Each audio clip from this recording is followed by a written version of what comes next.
بسم الله الرحمن الرحيم. اهلا وسهلا بحضراتكم. نبدا مع بعض مراجعه شهر فبراير مع شباب جريد 5. الكريدت للماده العلميه دي بيرجع لفريق عمل المتميز. احنا بنحل دلوقتي الاسئله ومعانا طلابنا الحبايبنا يحلوا معانا الاسئله اللي بنجاوبها في الشات. ماشي، يلا بينا. بسم الله الرحمن الرحيم. وفي السؤال بتاع اللي تشوز مش شرط تكتب الإجابة، اكتب الليتر بس على طول عشان ما تاخدش وقت. Which of the following is part of biosphere؟ كلمة بايو يعني living، يبقى أنا عايز حاجة living. ايس مش living، الكلاودز لا، الووتر لا، يبقى أكيد الانيمالز. برافو عليك. water covers nearly قد إيه من الإيرث بلانيت؟ طبعا احنا درسنا ان الووتر بيمثل اغلبيه بالنسبه لي على سطح الارض، فهي مش كوارتر ولا هاف ولا 1 فيفث، هي بتكون 3 اوفر 4 او بنقول 3 فورث الايه الارث بلانيت. ناخد نمبر 3. رين ووتر از بارت اوف. احنا قلنا اي ووتر في الدنيا بيبقى تبع مين؟ تبع هيدروسفير. اوكي، فالاجابه هتبقى الهيدروسفير، اللي هو طبعا ايه؟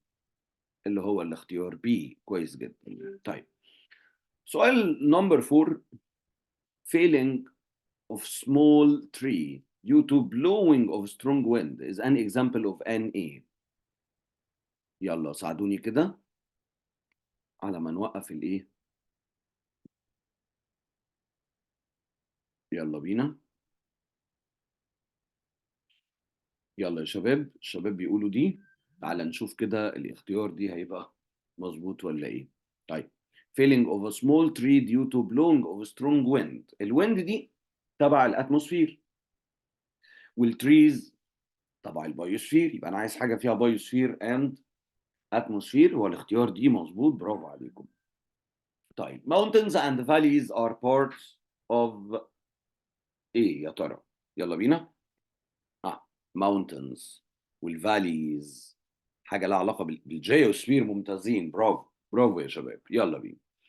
96.5% of earth water.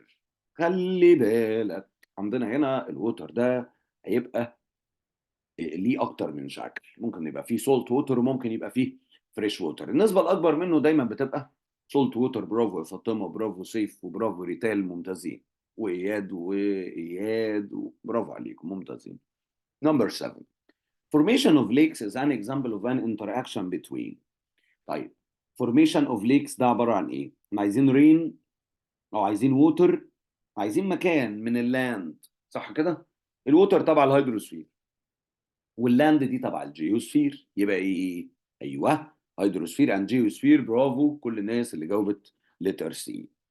سؤال number 8. Which of the following is found between the porous rocks below the earth's surface؟ طبعا الإجابة هتبقى الجراوند ووتر. كله كتب بيه. برافو يا كندا، برافو فاطمة وريتال وبيبو، ممتازين. برافو زياد وسيف أسامة، هايل هايل هايل. طيب، spring flows out from a rock. خلي بالك spring ده مقصود بيه ايه؟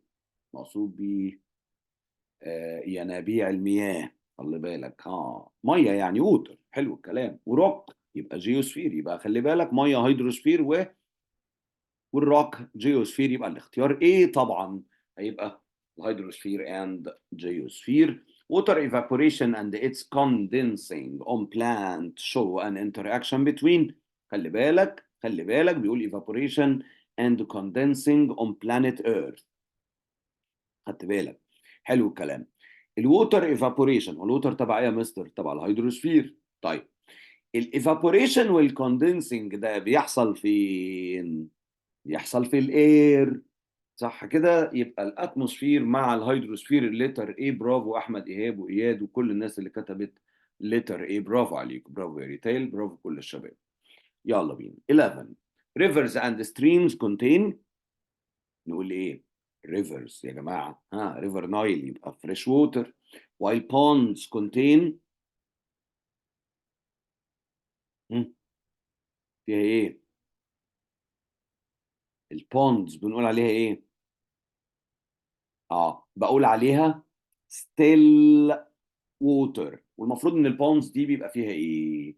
المفروض ان بيبقى فيها فريش ووتر، فانا هروح ادور على فريش وفريش، مش هلاقي في الاختيارات، هلاقي سولت وفريش وفريش وسولت. طب تعال نشوف الباقي كده. رانينج وستيل، الله، ده كده تقسيمه تانية خالص. طب هل الريفرز والستريمز رانينج؟ ايوه. طب والبونز قلنا ايه؟ ستال، يبقى الاختيار بتاعنا هيبقى سي. برافو عليكم، مش عايز استعجل، مش عايزك تستعجل. عدونا اللدود كطالب شاطر هو التسرع، بلاش نتسرع. اوكي، اتفقنا على الحكايه دي بدل مره مليون، مش عايزين نخسر درجات بسبب التسرع.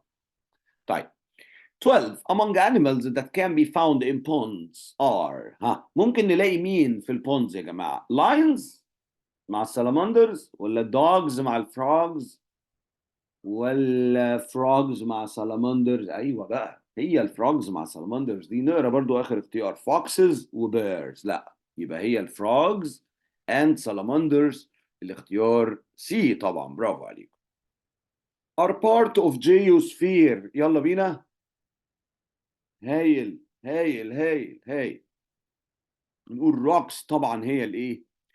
بارت من الجيوسفير. برافو عليكم. انا بشكر الناس والله اللي بتحل معايا في الشات وبتتابع معايا اول باول دي، ممتازين يا اولاد. 14 an area of land where water flows in a specific path from higher altitude to a lower altitude. ده يا ترى اسمه ريفر ولا سي ولا ليك ولا اوشن؟ ريفر طبعا، برافو برافو. طيب 15 fresh water that leaks into earth through a layer of porous rocks، قلناها قبل كده وقلنا ان اسمها جراوند ايه؟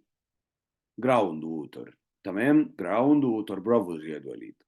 يلا 16 it results from atmosphere and biosphere interaction. مين يا ترى اللي ليه علاقة ما بين الاتموسفير والبايوسفير؟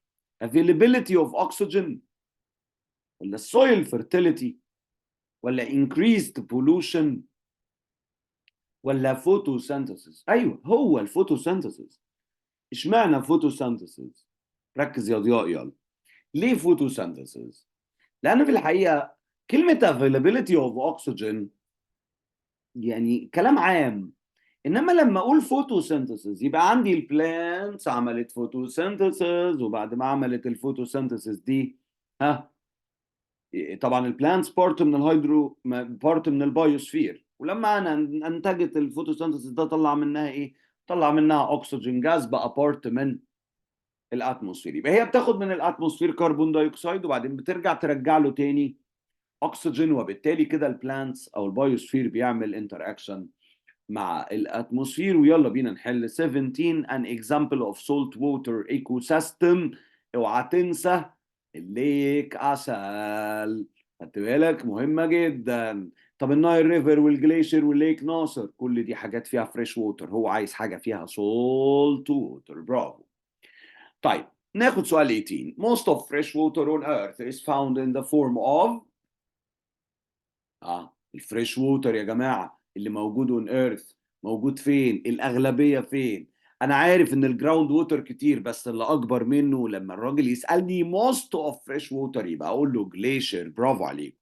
frozen in a frozen form او في الجليشيرز. number 19 a group of plants and animals which live together in a large area characterized by its climate is called a، بنسميها بايوم. برافو عليكم، بنسميها بايوم. ممتاز، ده كلام محترم جدا جدا. طيب تعالى نشوف السؤال 20 weathering of rocks by water indicates an interaction between. سؤال غاية في الأهمية يا جماعة، غاية في الأهمية. تمام. طيب لما يجي يقول لي weathering of rocks by water، عندي روكس ووتر في الجملة. الروكس تبع الجيوسفير والووتر تبع الهيدروسفير، يبقى هيدروسفير اند جيوسفير. اوكي ممتاز. سؤال 21 water that covers most of earth's surface is ايه؟ نقول ايه؟ طبعا most of earth's surface بيبقى متغطي بسولتي ووتر مش فريش ووتر. طيب salty water in seas and oceans، كل الناس بتقول لي يا مستر الإجابة بي. برافو عليكم يا حبايبي، هايل جدا جدا جدا. يلا بينا نحل true or false مع أول سؤال. بيقول لي the system that indicates now that includes rocks and soil is called hydrosphere. إيه رأيكم في الكلام ده؟ اللي فيه الروكس والسويل بيسموه هيدروسفير؟ لا طبعا false. أمال هيبقى إيه؟ اسمه إيه؟ اسمه جيوسفير. إنما الهيدروسفير ده الووتر على طول. Water is an example of important for growing of living organisms أو growth of living organisms. الووتر مهم؟ طبعا مهم. طبعا الووتر مهم جدا للجروث بتاع الليفنج اورجانيزم. ناخد سؤال نمبر 3. Weathering of rocks as a result of the effect of rain is an example of the interaction between hydrosphere and the biosphere. ايه رأيكم في الكلام ده؟ هو لغايه ما قال هيدروسفير الجمله كانت صح، بس هو الروكس تبع البايوسفير ولا تبع الجيوسفير؟ تبع الجيوسفير، يبقى الجمله دي غلط. يلا بينا. Oceans, lakes and rivers are included in hydrosphere. الاوشنز والليكس والريفرز included في الهيدروسفير. ايوه مش فيهم ووتر، يبقوا included في الهيدروسفير. جميل. Fresh water forms about 3.5 of water on earth. طبعا كلام مظبوط. Living organisms are parts of geosphere. يا راجل، امال البايوسفير عملوه ليه؟ لا، احنا قلنا living organisms تبع البايوسفير مش تبع الجيوسفير. 7. Gases which surround Earth represent the atmosphere. ايه الاخبار؟ ايه الاخبار؟ الجازز بتاعت الاتموسفير. ايوه الشباب بيقول لي ترو يا مستر. الجازز دي طبعا هتبقى ايه؟ هتبقى ترو. برافو عليكم يا حبايبي، هايل. Some ponds and lakes may dry up in winter months. winter فعلا. الدراينج اب ده ممكن يحصل بسبب الهيت، والهيت ما بتبقاش موجوده في الوينتر، تبقى موجوده ان سمر. يبقى الجمله فولس. يلا بينا، ركز كويس جدا. Rivers and streams are running fresh water bodies. طبعا true. برافو. برافو ضياء، برافو يا اشرف، برافو احمد، برافو اياد، برافو ريتيل، كل الناس الجميله اللي مجاوبه دي. اجابتكم مظبوطه، بس نكتب الاجابه مره واحده لو سمحتوا عشان الحق اشوف كل الاسامي. اوكي.